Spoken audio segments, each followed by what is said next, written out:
The central premise of Theosophy is reincarnation, that each eternal soul comes back into a succession of new bodies, that each of us has many lives, that death is a pause, not an end.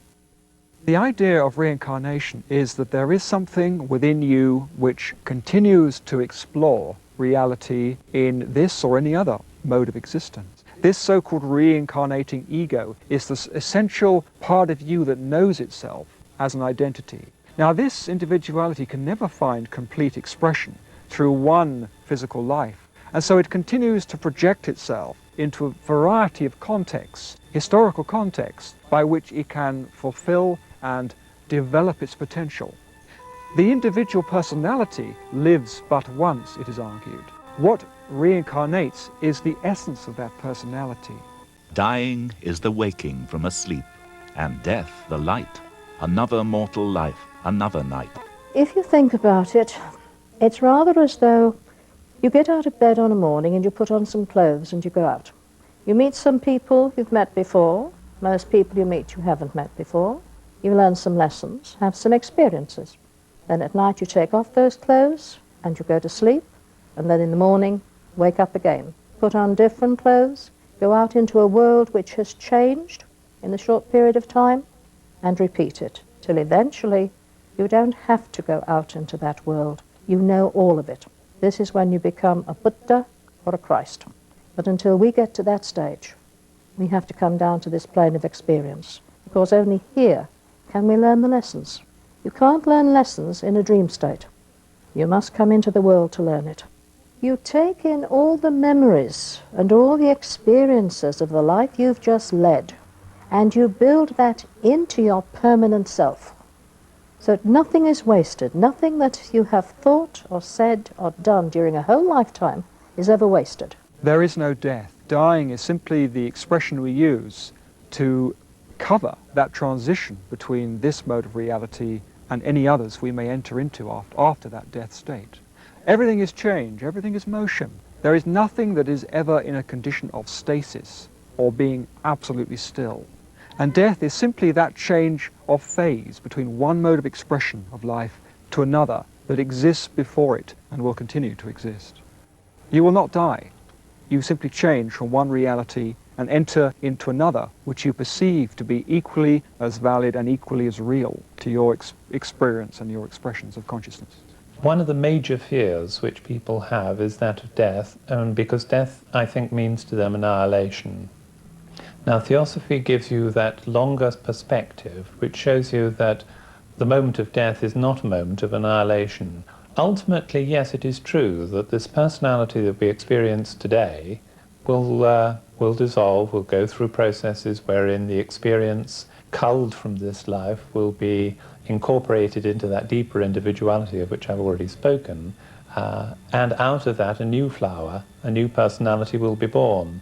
Now, for this personality, you may say that this is cold comfort, and looked at from a purely personal point of view, yes, I suppose that is cold comfort. But if you take the wider perspective, the wider vision of a deeper level of being within us, which we sense now, which we can be aware of from time to time as we live now, then that will live. In one sense you are going to live again, in another sense perhaps not. In the sense that we talk about reincarnation, then we would say that the personal elements which make you up, those are not going to live again. Those are like so many stages of growth through which you've been. And the analogy which I like to use is that of the plant, a flower, for instance. Each summer it flowers again, and each flower is unique. Each blossom is unique. But passing from one year to the next, there is the plant itself with its stem and its root system and so forth. And that I liken to the individuality within us which passes from life to life. So in that sense, there is continuity, real meaningful continuity, but the individual expression, the individual blossom in each life, in each summer, is unique. I, Adam Walkup, will never live again. But if we could accept that you are not going to die as a spirit, it will alter our concepts of a number of things that are going on in the world at the moment. this desperate attempt to keep people or small children alive, where something's gone wrong with the body and they can't use it properly. Let them come out of it.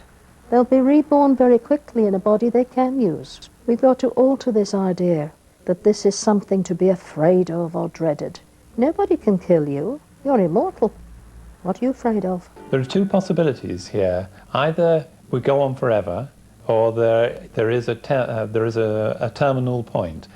You can think of the processes of reincarnation, and you can say, however many lives I have, 100, 200, 500, 700, what happens at the end of it? Do I finish then? Theosophy says no, we merely graduate into a higher stage of evolution and development beyond that, beyond the purely human.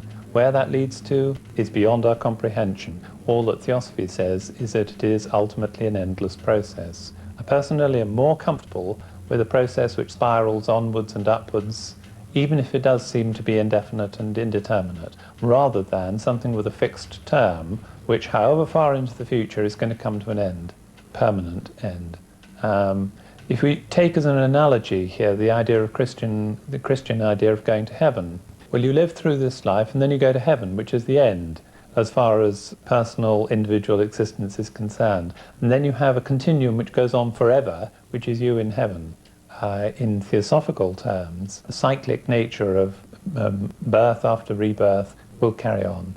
According to the ageless wisdom, there are 7 planes of expression of which we are part, and which are part of us. For our purposes, these are represented here by the colours traditionally associated with them. They also have their Eastern names, which have come down to us, but for now we are concerned more with what they are about.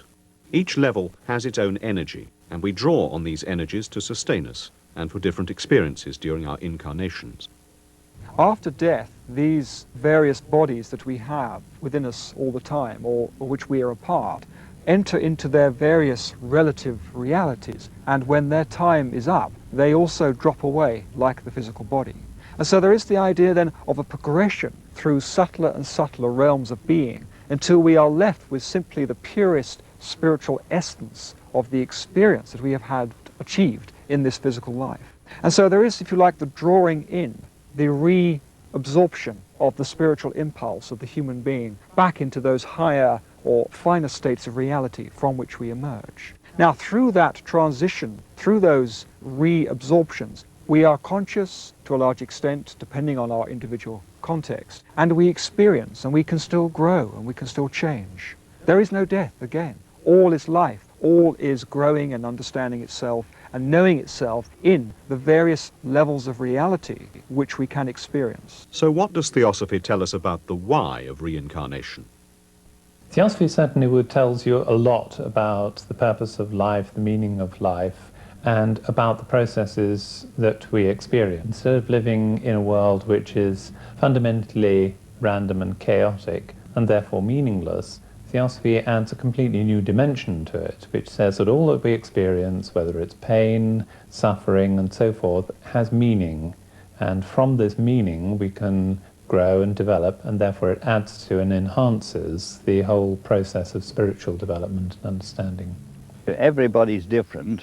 Some people have used their lives well, other people haven't. Some people have done awful, cruel things to other people, borne false witness and deprived them of their rights in all kinds of ways. Well, there's a sort of punishment that is visited on us according to all these things. The variables are almost infinite. There must be, everybody suffers or enjoys quite differently according to what they've put into life and their previous lives. And this life is a kind of balance of the book. You bring forward the debit or a credit balance according to what you've done before. If you bring forth a nice credit balance, well, you're very lucky. But you did it. The law is perfectly just. Whatever it is you suffer from now is nearly always and almost entirely your own fault. The qualities that we need to experience in each personal life are largely determined by the law of cause and effect, karma. So all that happens to us, we are taught, is entirely of our own making. So out of our past personal lives, we have set in motion processes of cause and effect which lead to the circumstances that we experience in this life. So the qualities, nice or nasty, that I experience in this personality are the outcome of my previous actions in past lives. Also, equally, the circumstances in which I find myself.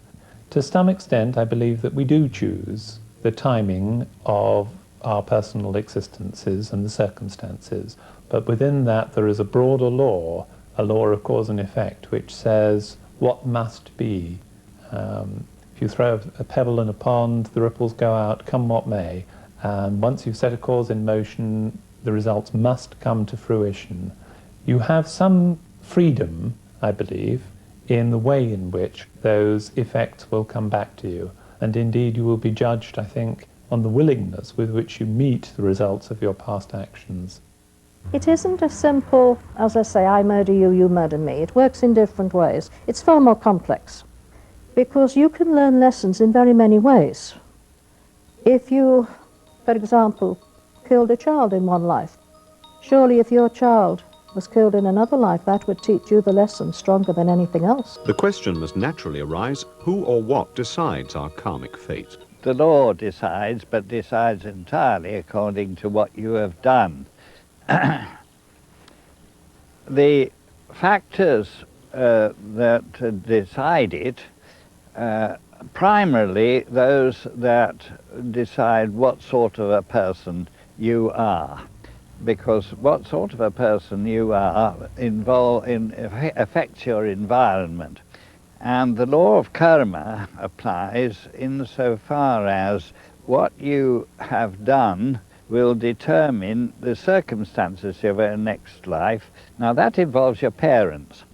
So to some extent you get the parents you have deserved by the karmic consequences of what you've done. The whole thing is magnificently worked out. And automatically, the effects of an act are inherent in the act itself. Nobody decides. The thing is working along all the time, cause and effect, at all levels of being. And there's no escaping it. No vicarious atonement, as we said before. No forgiveness of sins. Nobody carrying the can for you. All that we are and all that we do, we are responsible for. And that seems to me to be a law of perfect justice. You can put off to tomorrow, but there are consequences in doing so. If you're unwilling to meet the results of causes that you set in motion, they tend to get more severe. You can see, similarities with this. I might say, well, I'll give up smoking, but I'm not prepared to do it today. I'll do it next week, next month, next year. Each day, each month, each year that you delay, the consequences of your action get more marked, more pronounced.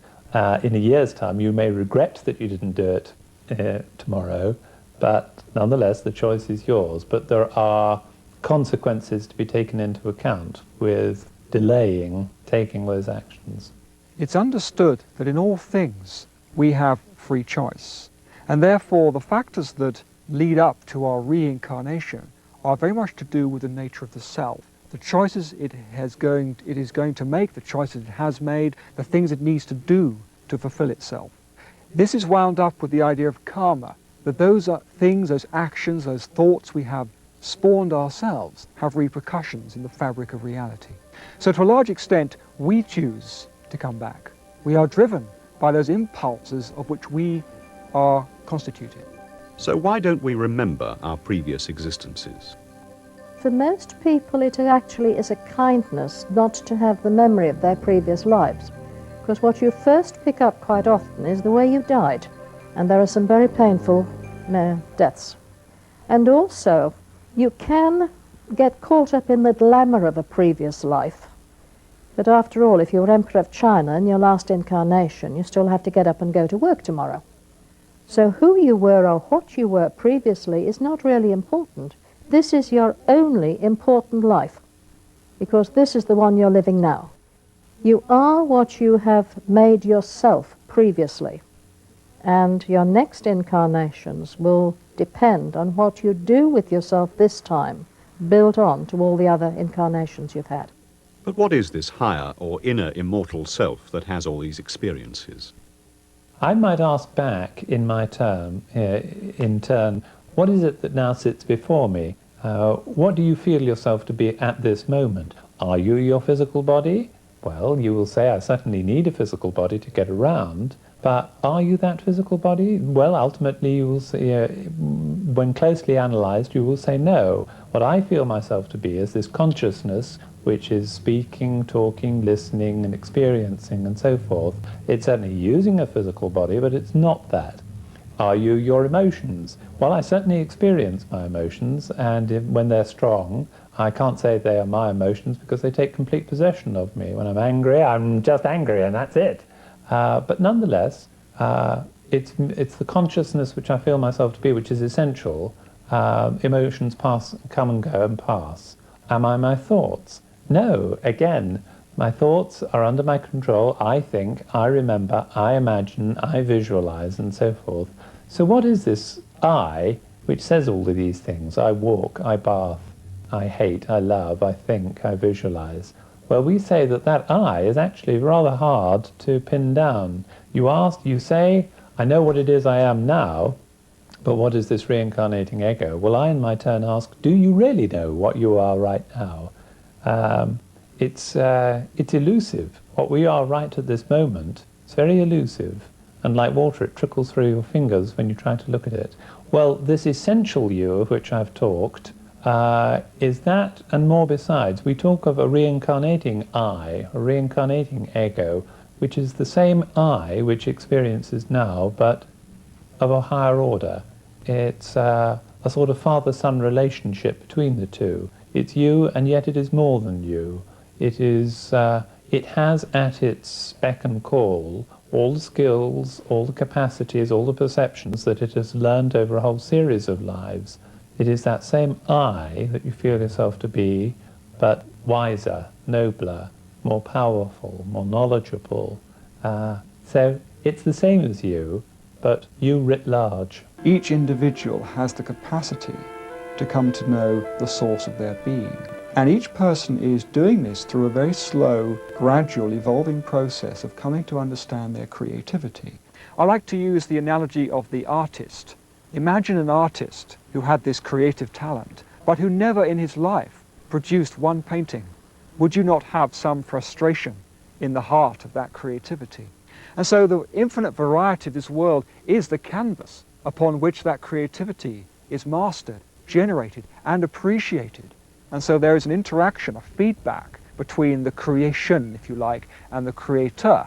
But the creator and the creation are always one. There is, as it were, a spiritual growth going on, which takes place in a whole series of lives, and it's cumulative, so that the interior spiritual man is, in the limit, going to become virtually omnipotent, omniscient, and so on. He is getting more and more godlike as this process proceeds.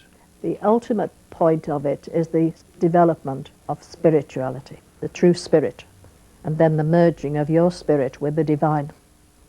Knowledge comes partial of the way along. You need to develop your mind, you need to develop your understanding, to do your study and your training, and your self-discipline. But eventually the spirit must come through. The whole cosmos, the whole of creation, if you like, at all levels, is one thing. One thing. Everything you see has its being within that one thing and derives its being from it in one way or another. The whole thing is an interconnected whole, and you're part of that. There is nowhere else in the universe that all the elements of your being can come from but from that one place.